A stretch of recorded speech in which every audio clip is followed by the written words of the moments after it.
So, Paul, this is probably a question for you as well. I mean, which is, you know, in a company such as yours, or the you know, the Bell Group or the Rogers Group, where there are now, you know, very much like the Comcast, NBC, vertically integrated companies, is it going to get harder for content creators to sort of bust in and that entrepreneurial spirit that we see out there with content creation to find a home in highly vertical organizations?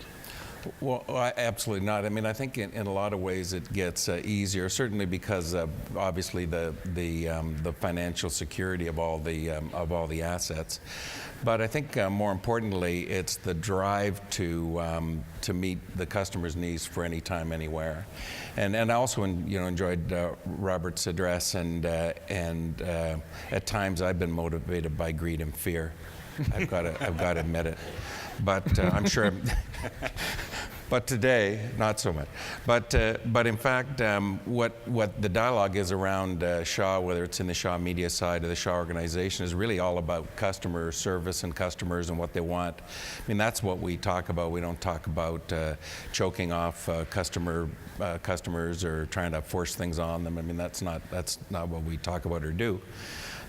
So what we're seeking to do is to find a way, using the technologies that we have and technologies that we can build, to provide the content all through the various platforms. And when Shaw purchased CanWest, that became Shaw Media, it was really done because of a not simply for a cash flow, but everyone likes cash flow, but it was done for the recognition strategically that you needed to have some control of the content to combine it with the distribution side to create multi-platform offerings for consumers. I mean, that was the idea. So as we talk to the production community and say, how do we want to work together, and the discussions around terms of trade, get all in and around this, which is how do we find a bargain to work together so that the creators are honored and supported in the overall scheme of things, and at the same time provide maximum opportunity for flexibility to get the content out across all these platforms anytime, anywhere. And it's a real challenge. I mean, and new entrants without the kind of legacy of some of these big organizations can bob and weave a little more easily than some of the large organizations, which are clearly seem to be trying to catch up all the time. But I think the heart's in the right place of the integrated Canadian organizations, and because I think it is a very consumer-oriented and very content-oriented strategy. We'll be talking about the terms of trade in a bit, but I want to ask Kirstine about another thing that Robert brought up there, and that was the over-the-top and the Netflix and what we see happening largely in the United States now. But one of the great advantages we have here in Canada is we can watch it happen, know it's likely to happen here in a couple of years.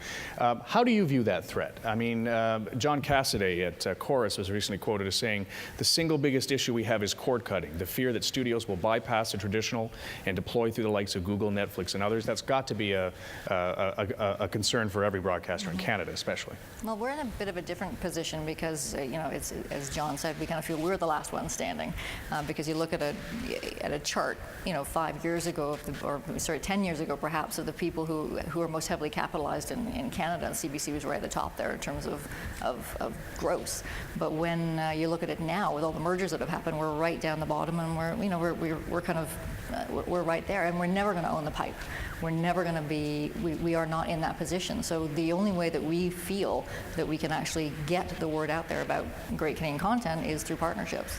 And it's making sure that whether it is, we have done a deal with Netflix, we do deals with Rogers, we do them with Cogeco, we do them in terms of VOD and all kinds of opportunities all the time, because we really believe that we're less of an aggregator of other people's content. We're more of we believe that we're the facilitator, kind of the place that we can help producers who are making great Canadian shows actually get them out into other platforms. And our CBC.ca is the one platform that we control ourselves, which has been a huge benefit. The entertainment hits on that page in the last little while have gone up tremendously because people are coming to watch, day after shows that they missed the night before in terms of what they can get downloaded on CBC.ca. So, whether it's through partnerships, whether it's through our own services. Over the air, or whether it's CBC.ca, we think that this is, it's kind of our job, it's kind of our responsibility to make sure that we are helping distribute, as much as we can the good news about, the great shows that Canadians are making. Yeah, but the thing that struck me too is when you look at the way that content financing is structured in Canada. A lot of it is still tied to broadcast networks. And even if you're a content creator that wants to explore the digital realm and make money, it's really hard to do it because there aren't any tax credits, there aren't any incentives. I mean, we seeded as a country a great gaming industry, a great software industry for the kind of things. We're not really seeding a content industry. Would anybody on this stage support a proposal to decouple some of that so there could be more experimentation for content in the video realm and less tying to ensuring that it appears on one of your broadcast networks? Well, I think that the anything that would support innovation clearly is on the right track, and we firmly believe that if in the relationship between the producer and the broadcaster, anybody who's in a position to exploit the rights should be exploiting the rights. I mean, let's not stand on protocol and legal commitments to avoid us doing a great job of exploiting whatever we can. But I think the combination of the broadcast platform with the what we would call new media or internet or digital offerings is just a wonderful combination. I mean, we're seeing the way that Twitter extends the conversation around television programming in an extraordinary way, and these ways to get the message out beyond the broadcast just stimulate the audience interest. And we think that the resurgence in television and the viewership of television is totally related to these other elements that are augmenting the television experience. So I think to decouple, if there's a play to be made, I think we should be making it. But I think the big news is in the combination of it all working together. But isn't this a brand new media? I mean, I'm thinking back to when television was first invented. The first television shows were people doing radio shows on television, standing in front of microphones, right? So at this point, we have this brand new mobile media that is obviously growing at an incredible rate, and yet we're saying, well, it might just be another form of television. What if it's its own form, and it requires support, financial support, to figure out what content is on those devices? I think from our perspective, first of all, I think a decoupling is artificial. My own personal view is it's not divorced and separate and a new media. It's a natural evolution. We always embrace technological change. Technological change is a good thing. The thing for anybody who is in business when technological change comes along is how do you adapt to that? How do you use it to your best benefit? I'll give you a perfect example. When VOD first came along, video on demand, everybody looked and said, well, I guess that's the end of the pay television networks. In fact, they said that when pay-per-view came along, that, which is an antecedent form of video on demand. I guess that's it for pay television because now people can just order a movie. Why would they need your service? Well, they don't need our service. No one needs it. We don't contribute to the existence of life. We're entertainment. No one needs it. They can cord cut us anytime they want, and they've been able to do it for 20 years. People can cord cut that. So what happened when VOD came along is that we said, well, there's something that, yes, it does allow someone to order a movie. Our partners, our distributors, have launched their own VOD services. What can we do? Well, we offer the movie network on subscription video on demand. We have 400 hours a month available so that if you miss a particular show and you want to see that show, Pillars of the Earth, a great Canadian production that we supported strongly. Any HBO show, Showtime, hit movies, Kevin, you can go on there anytime you want, and it's part of your subscription. So I think that's the way we look at technology, and how we embrace it is, of course, there's always some threat to that, or change, or more competition. But we've faced that for a very long time, and our job is to embrace that and figure out a way to still stay relevant and keep the loyalty that we talked about this morning. Well, it also might be, as you said, a huge opportunity. That the thing about mobile devices is that people will pay for content on them in the way that they won't on desktops. So, and yet what strikes me is that when the networks are putting out their apps, they're free. Kirstine, do you see paid content on apps as a revenue source for the future?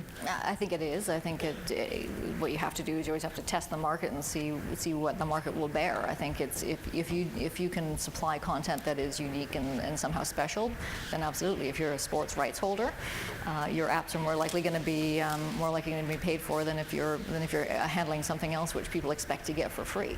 So I think it's a matter of demand and what the market will bear. But it's interesting, because what we need to get to is a place where we do have an understanding with the people who are creating content with us to go out and explore these new avenues together, because without that, we're not being innovative. We're not taking advantage of new opportunities and new platforms, and we need to. This is a great time, and the threat is that we can talk about ourselves as Canadian broadcasters, but borders fall, and there is no geography anymore when it comes to this new media. And so it's a matter of, if you want a Canadian industry to survive and to thrive, it really has to be in a position that it's strong and it's taking on things in a way that everybody else is taking it on, because we need to be there first too. Like, we need to be, if we're great content makers and we can stand up, our shows get sold all around the world. We're quite thrilled with how much people take up the quality and the entertainment of Canadian programming, but in the end, we have to extend that past the kind of traditional models of how we distribute programming, and take advantage of new technologies and take advantage of new platforms, because that's the next frontier. And it won't just be geofencing in Canada. This is something that we have to look at on an international basis, because that'll be our defense. But some, for instance, the chairman of Time Warner is saying, and I think the CBC is in this kind of position, owning a lot of content, are saying, no, you can't have this for free. You are going to have to deal with me, Apple. You're going to have to deal with me and say, we want a new revenue stream out of this. Mm-hmm. Are you willing to say that that's something that, because a new revenue stream means more money for the content creators? Yeah, absolutely. We do that now. We have partnerships with Apple TV. We have partnerships all over in terms of distribution, and that tends to be shared revenue. I think what you have to be very careful of, as John was saying, when new platforms get introduced, there's first of all that sense of, wither the old platform. But there's also a lag time between the time that new kind of platform actually makes money. And we're not at a place yet where that makes a lot of money and can drive a lot of revenue back into a business, and that's hard then to sustain a model where it's demanded that you create a lot of content for all these areas, and then at the same time, how on earth do you sustain that? When we know, like the programming that we make, the entertainment programming we make, we get about 30% of the license fee we pay out back in terms of revenue. So we know we're subsidizing it quite heavily. How much more going out to those new platforms will help add to that? Will we get into a break-even position where we can start, sharing with content creators? That's hard to tell, but we need to go try. I think that's the thing, is we need to take advantage, and we need to actually give it a go, because you don't know until you try. What are you learning about it, Paul? Because one of the first things you did was bring out an iPad app. Well, yeah, we did. We had a global application, so the global programming's all there, and. I think that we're in what you'd probably call the noisy period of tremendous change in terms of the way people consume media. And in the noisy period, what generally happens economically is that there's a seeking of the economic model that supports the new business. And to seek a model, you need to innovate and try new things and find out what's out there and see what people like. And so this is what we're doing. So we put an iPad application out there, and our sales department is a little slow to sell the ads. It's basically commercial free. And it's free to anybody who wants it. And it's a better proposition, actually, than our linear television proposition, which is, advertising based and and doesn't, well, for obvious reasons. So I think what we've got to be sensitive to is that we got to think about how we can get to the economic models that are going to support our industry in the future. And so I'm a big proponent of similar commercial loads for new devices. You know, we need to monetize them, and we need to bring it back so we can continue to pay for the programming.